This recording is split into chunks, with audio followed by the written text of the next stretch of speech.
भाई इसको कतई कोई भी शिव भक्त इसको बर्दाश्त नहीं कर सकता।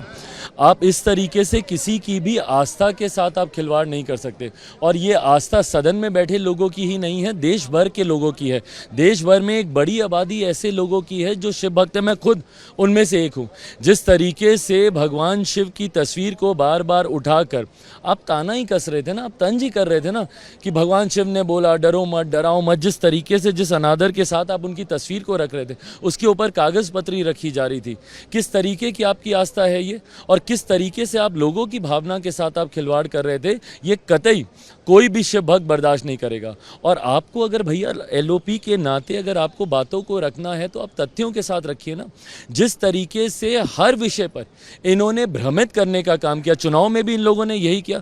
चुनाव में भी कभी आरक्षण को लेकर, कभी संविधान को लेकर इन्होंने भ्रमित करने का काम किया। आज भी सदन में इन्होंने यही काम किया। आज भी यहाँ पर आकर सिर्फ गलत बयानबाजी करने, कभी अग्निवीर के नाम पर, कभी अलग अलग योजनाओं के नाम पर सिर्फ गलत बयानबाजी इन्होंने कर सदन को भ्रमित करने का काम किया। मैं धन्यवाद दूंगा माननीय गृह मंत्री जी का और स्पीकर साहब का, जिन्होंने उनको सत्यापित करने का, जिन्होंने उनके लिए बाध्य किया। नहीं तो इस तरीके से आप फ्लोर ऑफ द हाउस पर आकर गलत बयानबाजी नहीं कर सकते। और अंत में मेरा सबसे बड़ा ऐतराज़, जिस तरीके से व्यक्तिगत टिप्पणी आप कर रहे हैं, आप गंभीरता को समझिए अपने पद की। आप प्रधानमंत्री जी की मुस्कुराहट को लेकर आप व्यक्तिगत टिप्पणी कर रहे हैं। आप स्पीकर साहब के कि वो कितना किसके लिए झुके नहीं झुके, किनको उन्होंने कैसे प्रणाम किया नहीं किया, आप उसके लिए टिप्पणी कर रहे हैं। क्या ये मर्यादा रह गई है सदन की?